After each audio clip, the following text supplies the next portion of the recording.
ایک لفظ ہے حدیث پاک میں جس کو عافیت کہتے ہیں۔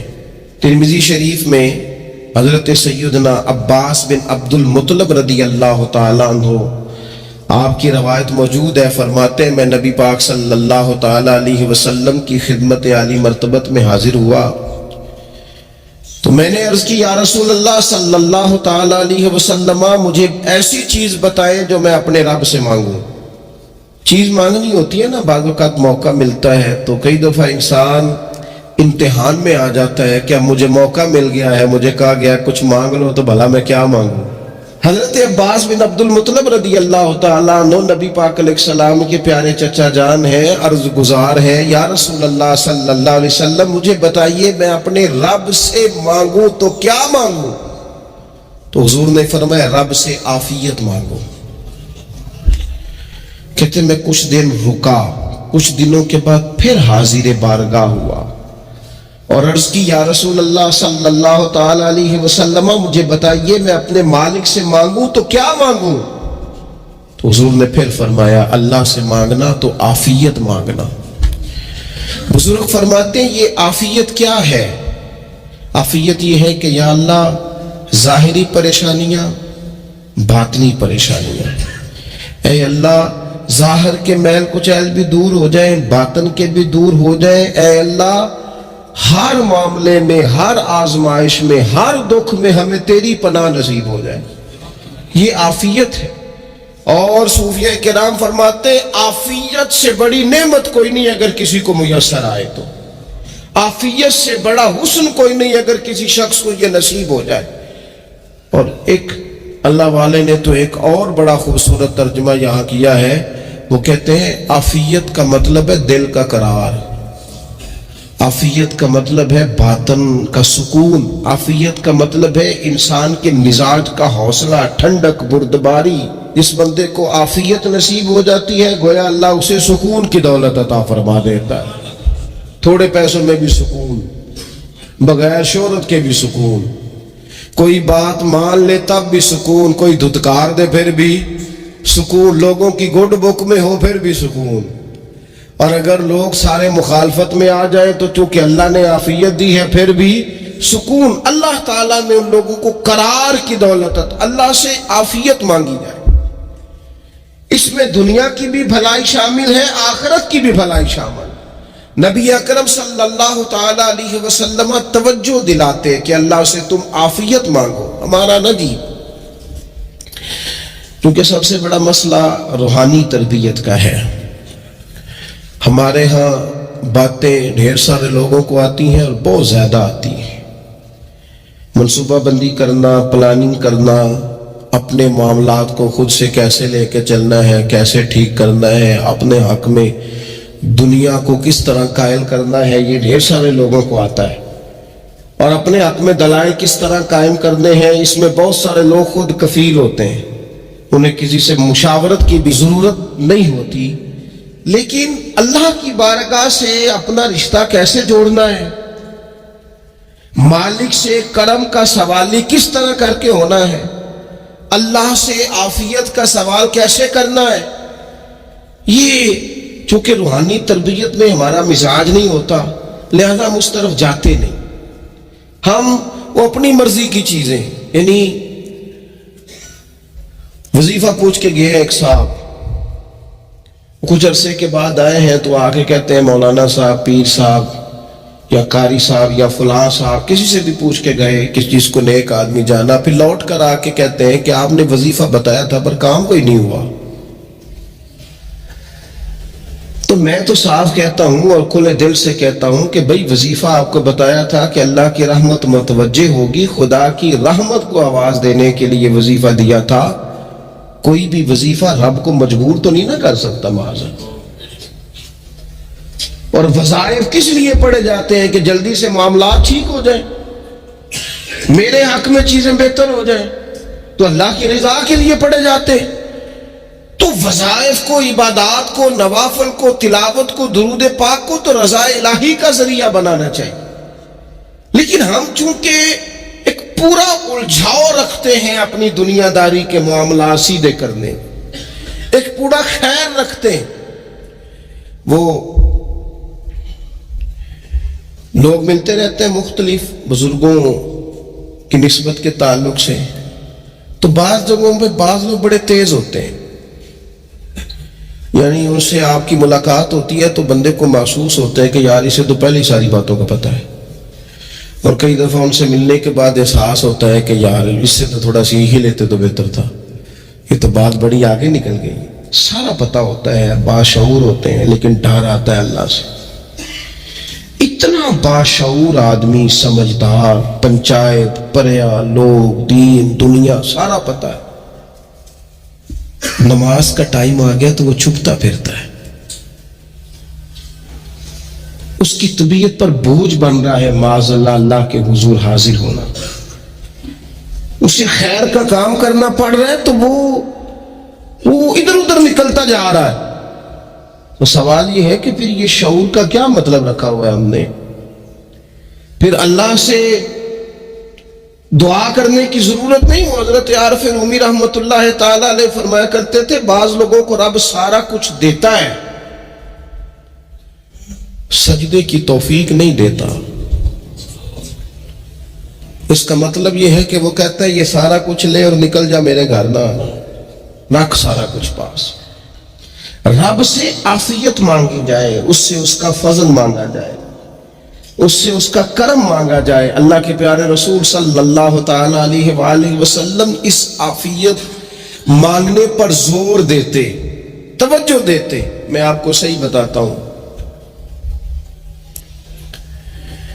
رب نے اگر کسی بندے کو عافیت میں رکھا ہو نا تو حالات کیسے بھی برے چل رہے ہوں اس کا بگاڑ کچھ نہیں سکتے۔ اور اللہ تعالیٰ معاف کرے 100 دفعہ خاکم بدہن، اگر کسی وقت اس کے کرم کی نگاہ پھر جائے تو پھر سارے اسباب سمیت بھی انسان اپنے پیروں پہ کھڑا نہیں رہ سکتا۔ اس سے جب تک طلب کرم نہیں ہوتا، طلب عافیت نہیں ہوتی، اس کی بارگاہ سے جب تک بندہ مومن پورا رجوع نہیں کرتا، یہ عافیت اتنی اعلیٰ چیز ہے کہ نبی پاک علیہ السلام نے فرمایا آذان اور اقامت کے درمیان جو وقت ہوتا ہے اس میں دعائیں رد نہیں ہوتی۔ دعا مانگا کرو گے تمہاری اللہ اپنے فضل سے قبول کر لے گا۔ عرض کی یا رسول اللہ کیا مانگے؟ تو فرمایا عافیت مانگو رب سے۔ حضرت انس بن مالک حدیث کے راوی ہے رضی اللہ تعالیٰ عنہ، یہاں بھی فرمایا یہ عین قبولیت کا ٹائم ہے، اب اللہ سے عافیت مانگ لو، اس کی پناہ۔ ہم دعاؤں میں بھی محدود ہو جاتے ہیں۔ رب دا طالب کوئی نہ ملیا، جو ملیا طالب زاردہ ہو۔ دعاؤں میں بھی حد بندی۔ بعض اوقات بچے بھی تربیت کرتے ہیں نا، ایک مولانا ہے، ان کا خیال ہے کہ انہوں نے مجھ سے کچھ پڑھا ہے تو کبھی کبھی استاد جی کہہ دیتے ہیں، بہت پرانی بات ہے، انہوں نے مجھے فون کیا کہ اگر آپ کبھی تشریف لائیں، تو میں نے کہا پتر دعا مانگ اللہ کو چھوٹی جی گڈی دے وے۔ تو اس بچے نے میری بڑی تربیت کی، کہنے لگا استاد جی اللہ کو لو منگنی ہے تو بڑی ساری منگو، آپ نے محدود کیوں کیا کہ بھئی یہ چھوٹی سی اللہ گاڑی کیوں اللہ چھوٹی دے، رب دے تو بڑی دے اور رحمت سے دے، اللہ سے مانگنی ہے نا جی۔ ہم تربیت نہیں لیتے۔ میں نے اس کا شکریہ ادا کیا، میں نے کہا بیٹے تو نے بڑی سونی بات کی، اللہ تجھے اس کا اجر عطا کرے، اللہ تجھے برکات عطا کرے۔ اگر آپ نے سیکھنا ہے تو پھر آپ سیکھ لیں گے، اور اگر نہیں سیکھنا تو پھر یہی کہنا ہے ساری عمر لنگ گئی بندہ کو نہیں ملیا، چونکہ مزاج نہیں ہے نا سیکھنے کا، اس لیے پھر ملا ہی کوئی نہیں، پھر ساری زندگی کو میسر ہی نہیں آیا، کسی نے نصیحت ہی نہیں کی، کوئی آنکھوں کو بھایا ہی نہیں، خود ہی بڑے سیانے تھے، خود ہی بہت بڑے تھے، اپنا قد بھی بڑا اونچا تھا، سب ٹھگنے چھوٹے اور کمزور اور بوڑے نظر آئے۔ عزیز بھائی، جب عافیت، ایک بزرگ تھے ہر وقت اللہ سے عافیت مانگتے تھے، ہر وقت اللہ سے عافیت مانگتے تھے، ہر وقت عافیت مانگتے تھے۔ لوگوں نے پوچھا، لوگ ان کو صالح جانتے تھے، نیک سمجھتے تھے کہ حضور آپ اور کوئی دعا مانگتے نہیں، عافیت ہی مانگتے ہیں۔ فرمانے لگے میں مانگا کرتا تھا شروع میں، بعد میں خیال آیا ہے اور بھی دعائیں مانگا کرتا تھا، یہ احساس بعد میں نصیب ہوا۔ فرماتے میں مزدوری کرتا تھا، مال برداری کرتا تھا، ایک جگہ پہ ڈیوٹی کر رہا تھا تو تھک گیا، اور وہ جو کام لینے والے لوگ تھے ان کے رویہ بھی بڑا ترس تھا، تکلیف ہوئی، تو تو میں نے اپنے مالک کی بارگاہ میں عرض کی مالک اگر 2 روٹی بغیر مجھے مشقت کے مل جائے دن میں تو تیری بارگاہ تو بڑی کریم ہے. کہتے ہو میں نے یہ دعا مانگ لی. ذرا میں تھوڑا آگے بڑھا تو 2 بندے آپس میں لڑ رہے تھے. میں ان کی صلح کرانے کے لیے انہیں بچانے کے لیے آگے بڑھا تو میں جس کو چھڑا رہا تھا دوسرے نے میرے اوپر ضرب لگا دی, میرا بھی سر پھٹ گیا. تھوڑی دیر کے بعد وہاں پولیس آ گئی. وہ تینوں کو لڑنے والا سمجھ کے اٹھا کے لے گئے. مجھے جیل ہو گئی. 2 روٹیاں بغیر مشقت کے روز ملنی شروع ہو گئی. دعا مانگی تھی نا کہ یا اللہ 2 روٹیاں مل جائے نا بغیر مشقت کے. کہتے وہ 2 روٹیاں روز ملتی, کوئی کام نہیں کرنا پڑتا, پر جیل ہو گئی. فرماتے میں بڑا پریشان تھا. روز روٹیاں پابندی سے آتی اور بہترین آتی, کھانا ملتا. پھر کچھ عرصے کے بعد میں نے سوچا کہ یار یہ دعا تو قبول ہو گئی نا تیری, اب تو اگر اس پر کوئی الگ بات کرے گا تو وہ تو غلط کرے گا. کہتے پھر خود ہی میرے دل میں اللہ نے بات ڈالی اور میں نے عرض کی مالک 2 روٹیاں نہیں, مجھے تو عافیت چاہیے. مجھے تو عافیت دے, میرے اوپر تو کرم فرما, تو نظر رحمت کر. جے ایک قطرہ بخشے مینوں, جے ایک قطرہ بخشے مینوں تے کام بڑھ جاندا ہی میرا. مہربانی کر, عافیت عطا کر. فرماتے پھر خدا نے کرم کیا. کہاں سے اسباب بنے میرے جیل سے چھوٹنے کے, کون کون میرے ضمانتی بنے اللہ ہی جانتا ہے. فرماتے ہیں دروازے بھی کھل گئے, رزق بھی ملتا ہے, صحت بھی میسر ہے, سجدہ بھی کر لیتا ہوں, سویرے تلاوت بھی کرتا ہوں, شام کو مدینے والے کی بارگاہ میں راج کے درود و سلام بھی عرض کرتا ہوں. میں ممکن ہوتا ہے تو کسی غریب کی داد رسی بھی کرتا ہوں. اب سمجھ آئی ہے ربنا آتنا فی الدنیا حسنۃ وفی الآخرۃ حسنۃ وقنا عذاب النار. اب سمجھ آئی ہے رب سے جب بھی مانگنا ہے عافیت ہی مانگنی ہے, اس سے کرم مانگ. ہم نے محدود دعائیں رکھی ہوئی ہیں, محدود. وہ جی فلانا کام میرا ہو جائے تو بھئی وہ ایک ہو گیا, اس کے بعد پھر نئی ٹینشن بن جائے گی. نہیں, میں جی بچوں کی شادی کر لوں جی پھر میں فارغ ہوں. آپ شادی کر کے دیکھیں اللہ کو پتہ جائے گا کیسے فارغ ہوتے ہیں. آپ یہاں رکتے کیوں ہیں؟ آپ خدا سے عافیت کیوں نہیں طلب کرتے؟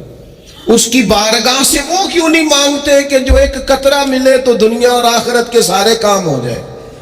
اس سے اس کی رحمت کا سوال کرے, اس سے اس کے کرم کا سوال کرے. اللہ کی بارگاہ میں بھی حاضر ہونا, جچی تلی اور جناب ناپ تول کر اور محدود چیزوں کا سوال کرنا. مالک سے مانگے, اور وہ جب دیتا ہے تو دیتا بھی بے حساب ہی ہے.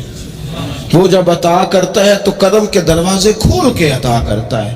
ورنہ تو ایک الجھن سے انسان نکلتا ہے دوسری میں الجھ جاتا ہے, ایک گتھی کو سلجھاتا ہے. پھر اقبال رو پڑے تھے, کہنے لگے میں عقل کی گتھیاں سلجھا چکا ہوں, یا رب مجھے صاحب جنوں کر دے. اللہ یہ بڑا میں نے ہیر پھیر دیکھ لیا, مجھے دیوانہ بنا. اب مجھے جنون ہو, اب میں کسی کے لیے رویا کروں, اب میں کسی کی یاد میں تڑپا کروں, اب میں رات کسی کے لیے میری آنکھیں بیدار رہیں. یہ بڑی ہو گئی دنیا داری. عقل کی گتھی حالانکہ نہیں سلجھتی, پر اقبال کہتے ہیں عقل کی گتھیاں سلجھا چکا ہوں, یا رب مجھے صاحب جنوں کر دے. اور پھر کہنے لگے بجھی عشق کی آگ اندھیر ہے. اب یہ مسلمان نہیں, یہ خاک کا ڈھیر ہے. کعبۃ اللہ میں جا کر بھی, بیت اللہ شریف کا طواف کر کے بھی, حجر اسود کے بوسے کے بعد بھی, مقام ابراہیم پر نفل پڑھنے کے بعد بھی, حتیٰ کہ نبی اکرم صلی اللہ علیہ وسلم کی بارگاہ عالی مرتبت کی حاضری کے دوران بھی اللہ ماشاءاللہ لوگ دنیا ہی مانگتے رہتے. میرا فلانا کام ہو جائے, میرے بچوں کے معاملات سنور جائیں, فلاں کا مستقبل بہتر ہو جائے. دنیا کی خیر اللہ سے مانگنا برا نہیں, لیکن صرف دنیا ہی مانگنا اور اپنی آخرت کو فراموش کر دینا. اللہ فرماتے ہیں وَالْآخِرَةُ خَيْرٌ وَأَبْقَىٰ, آخرت تمہارے لیے بہتر بھی ہے اور ہمیشہ باقی رہنے والی بھی ہے.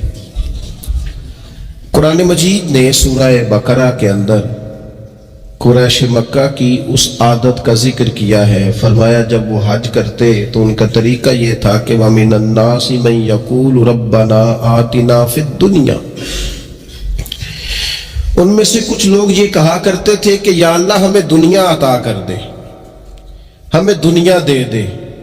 رب فرماتا ہے وَمَا لَهُ فِي الْآخِرَةِ مِنْ خَلَاقٍ، ان لوگوں کا آخرت میں کوئی حصہ نہیں.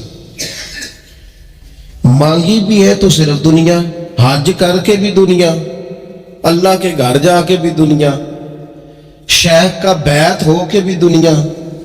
دینی محفل سے مراد بھی یہ، دینی اجتماعات کر کے بھی، دینی مدارس قائم کر کے بھی، خانقاہ کا مسجد کا ماحول بنا کے بھی، اس سے بھی مطالبہ فقط دنیا کا. ان کفار کی اس عادت کو ذکر کر کے ہمیں سمجھایا گیا کہ جو فقط دنیا مانگتا ہے اس کا آخرت میں کوئی حصہ. اور فرمایا کچھ لوگ ایسے ہیں وَمِنْهُمْ مَنْ يَقُولُ رَبَّنَا آتِنَا فِي الدُّنْيَا حَسَنَةً. اچھا انہوں نے دنیا بھی مانگی تو صرف دنیا مانگی، حسنہ نہیں مانگی.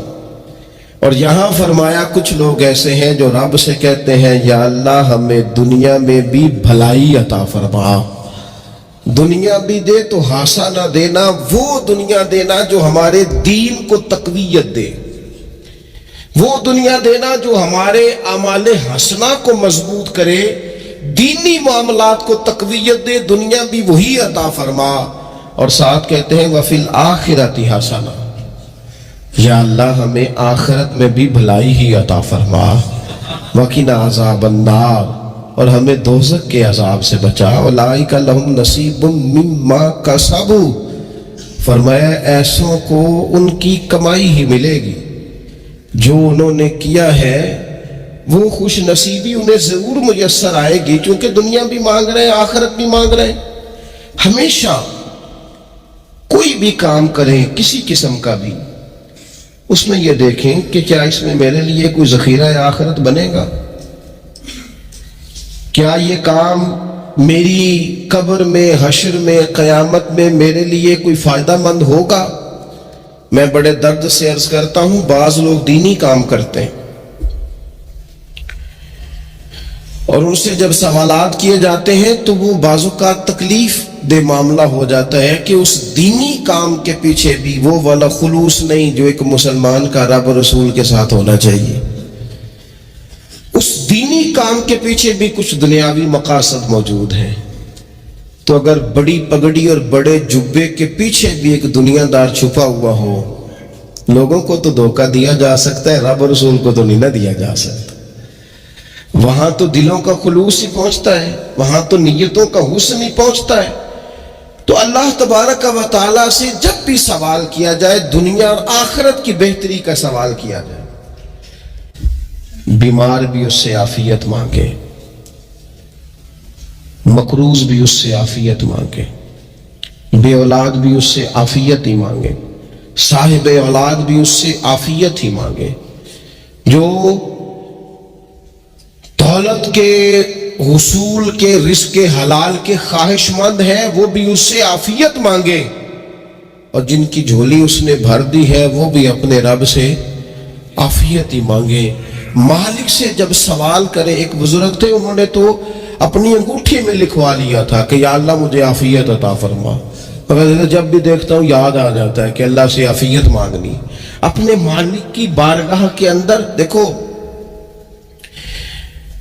میں نے دیکھا ہے وہ کسی نے کہا تھا کہ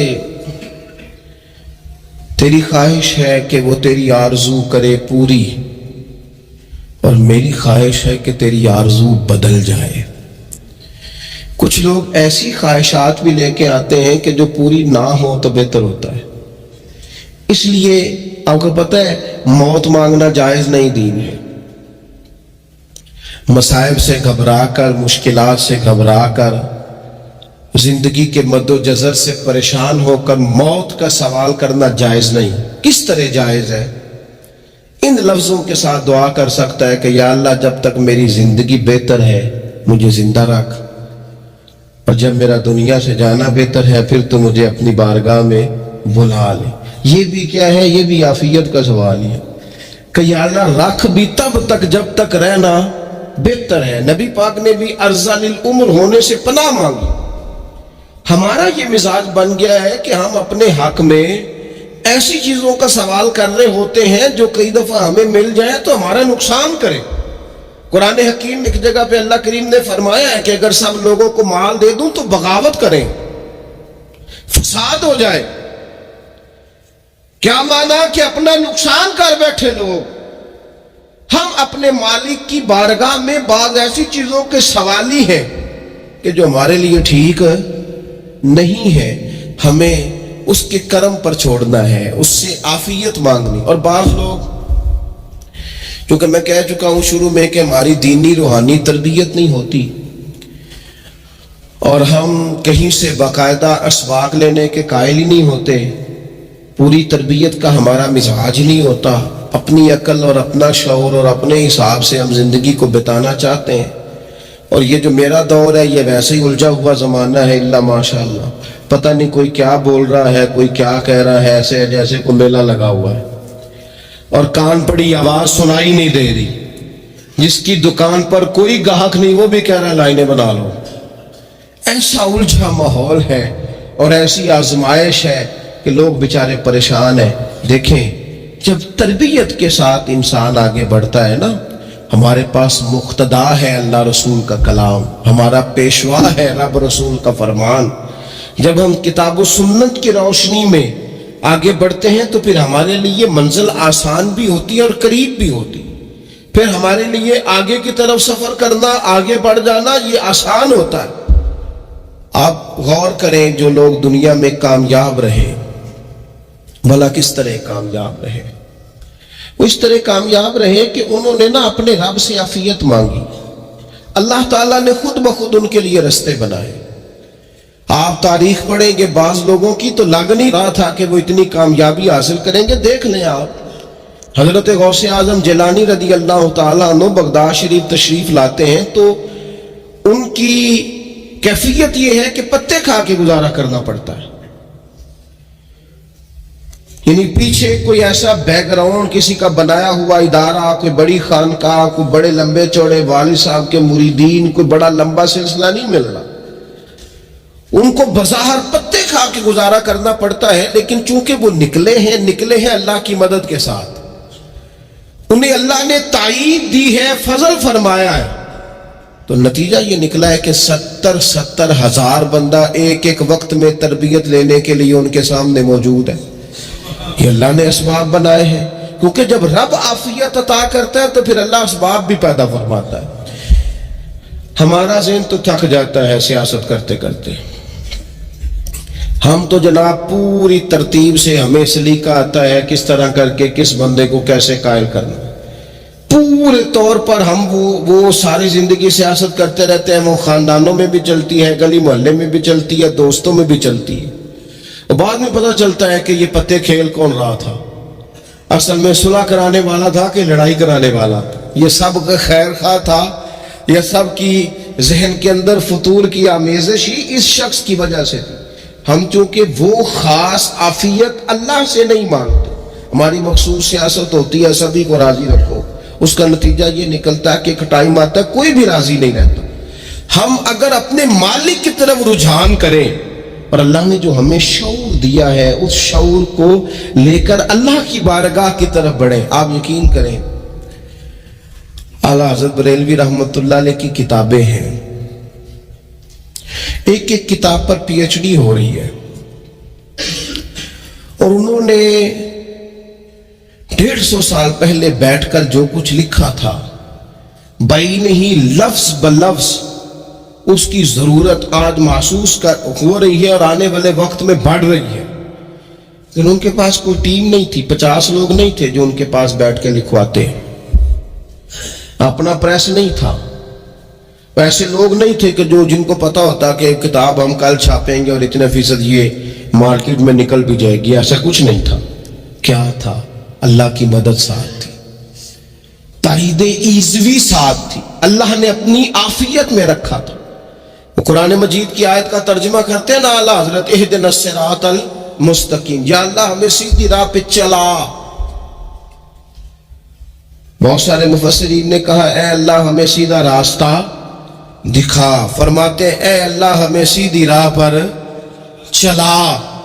تو کسی نے کہا حضور یہ چلا اور دکھا میں کیا فرق ہے؟ فرمانے لگے دکھانے کا مطلب یہ ہوتا ہے کہ کسی نے پوچھا میں نے گجرانوالہ جانا ہے، تو دکھانا یہ ہے کہ اسے کہا یہاں سے باہر نکلو، روڈ پہ چڑھ جاؤ، سیدھے جاؤ گے، ایک پول آئے گا اسے کراس کرنا، نیچے اترنا، وہاں سے شہر شروع ہو جائے۔ پھر اس نے اگر کوئی اندرونی جگہ شہر کی پوچھ لی تو اس کو کہا کہ رائٹ ہو جانا، پھر لیفٹ ہو جانا، پھر آگے کسی سے مزید۔ یہ ہے راستہ دکھانا، اور ایک ہے چلانا۔ اس نے کہا میں نے گجرانوالہ جانا ہے، تو اس نے کہا ساتھ بیٹھنا میری گاڑی پہ، جہاں تو نے جانا ہے میں چھوڑ کے آتا ہوں۔ یہ راستے پہ چلانا ہے، یہ مقام تفکر ہے۔ آپ اس پر غور فرمائیں گے، کہتے یا اللہ تو ہمیں راستہ دکھائے گا اور دکھاتا ہے، لیکن چاروں جانب شیطان بھی تو بیٹھا ہے نا، فتنے بھی تو ہیں نا، تو اگر تیری رحمت ساتھ ساتھ رہے، مانا کہ محبت کے سفر میں ہر گام پہ 100 مشکل ہے، لیکن یہ سفر آسان بھی ہے اگر ساتھ تمہارا ہو جائے۔ اگر تو ساتھ چلے تو پھر یہ سفر مشکل ہے۔ وہ ہارون رشید نا اپنے محل کی چھت پہ ٹہل رہا تھا، سب سے اوپر والے چوارے پر، نیچے سے حضرت بہلول دانا گزر رہے تھے، اوپر اس کے ساتھ سپاہی بھی تھے، گن مین بھی تھے۔ اس نے کہا یہ بابا تو ذرا اوپر اٹھاؤ۔ انہوں نے ایک ڈولی، ایک ٹوکری سمجھ لیں، اس کو رسیاں باندھ کے نیچے پھینکا۔ نیچے جو سپاہی تھے ان کو کہا کہ یہ بابا جی کو پکڑ کے اس میں بٹھاؤ۔ انہوں نے جبرن تھاما بابا جی کو، اس میں ڈالا، اوپر والوں نے کھینچ لیا۔ 2-3 منٹ لگے۔ ہارون رشید کے سامنے حضرت بہلول دانا پہنچ گئے تو تھوڑے ناراض بھی ہوئے کہ یہ کوئی طریقہ تو نہیں نا بلانے کا۔ ملاقات ہوئی تو کہا کیوں بلایا؟ کہنے لگا ایک مسئلہ پوچھنا تھا۔ فرمانے لگے بادشاہ ہے نا، تیرے مسئلے پوچھنے کا بھی اپنا ہی انداز ہے، پوچھ مسئلہ۔ کہنے لگا بابا پوچھنا تھا کہ آپ اللہ تک کیسے پہنچے؟ حضرت بہلول دانا چپ کر گئے۔ 2-4 منٹ کے بعد کہنے لگے جس طرح ابھی زمین سے تیرے تک نہیں پہنچا، بالکل اسی طرح ہی پہنچ گیا وہ رب کریم کی بارگاہ تک، اور وہ بھی جو اس نے کرم فرمایا ہے، ورنہ میں تو نہیں سمجھتا کہ میں پہنچ گیا، وہ بھی اگر تیری خوش گمانی ہے۔ ہارون رشید کہنے لگا مجھے سمجھ نہیں آئی۔ فرمانے لگے تو بادشاہ جو ہے اتنی جلدی کیسے سمجھ میں آئے گی تجھے بات؟ فرمانے لگے اگر میں تجھ سے ملنا چاہتا نا تو میں ایک درخواست لکھتا، پھر کسی وزیر سے سفارشی سائن کراتا، پھر وہ جمع کراتا، پھر مجھے ٹائم ملتا کہ فلاں دن فلاں تاریخ فلاں ٹائم آ جانا، پھر آ کے میں لائن میں لگتا۔ پھر بھی تو بادشاہ ہے، تیرا موڈ بنتا ملنے کا کہ نہ بنتا۔ جب میں چاہتا تو پتہ نہیں کتنا ٹائم لگ جاتا، جب تو نے چاہا ہے نا تو 1 منٹ بھی نہیں لگا۔ فرمانے لگے میں نے دعویٰ ہی نہیں کیا کہ میں جدوجہد کر کے پہنچوں گا، میں نے تو رب کی بارگاہ میں عاجزی کی ہے، پھر رب نے ہی کرم فرمایا ہے، اسی نے مہربانی کی ہے۔ مانا کہ محبت کے سفر میں ہر گام پہ 100 مشکل ہے، لیکن یہ سفر آسان بھی ہے اگر ساتھ تمہارا ہو جائے۔ اس کے کرم کا ساتھ رہا ہے، اس سے عافیت مانگی ہے، اپنے آپ کو اس کے سپرد کیا ہے تو اس نے کرم کر دیا۔ جب تک یہ مزاج نہیں ہم بناتے کہ مالک سے عافیت کا سوال کریں، اپنے آپ کو اپنے رب کے حوالے کر دیں، اس کی رحمتوں کے سپرد کر دیں، اتنی دیر تک زندگی میں ٹھہراؤ نہیں آتا، قرار نہیں آتا۔ مشکات میں موجود ہے، اللہ کے پیارے رسول صلی اللہ تعالی علیہ وسلم تیمارداری کے لیے گئے تو صحابہ کرام فرماتے ہیں وہ بندہ نا اتنا پتلا نحیف اور لاغر ہو گیا تھا جس طرح چڑیا کا بچہ ہوتا ہے، کمزوری ضعف طاری تھا۔ تو محبوب کریم نے اسے دیکھا تو بڑے کریمانہ انداز میں کریم فرمانے لگے تو کوئی دعا نہیں مانگتا، تو عافیت نہیں مانگتا اللہ سے؟ عرض کی یا رسول اللہ صلی اللہ تعالی علیہ وسلم، میں نے اپنے رب کی بارگاہ میں عرض کی ہے مالک قیامت کا عذاب بڑا سخت ہے، میں نہیں برداشت کر سکتا، تو نے اگر مجھے کوئی سزا دینی ہے تو یہیں دے لے، قیامت کو نہ دینا۔ تو کہتے محبوب فرمانے لگے سبحان اللہ، او خدا کے بندے تو رب کی سزا دنیا میں بھی نہیں سہ سکتا، اللہ سے یہ بھی سوال نہ کر تو رب سے کہہ ربنا آتنا فی الدنیا حسنتا وفی الآخرۃ حسنتا وقنا عذاب النار. تو رب سے دنیا میں بھی حسنہ مانگ، بھلائی مانگ، تو آخرت کے لیے بھی بھلائی مانگ، تو اس سے عافیت کا سوال کر. تو نے یہ سوال کیوں کیا؟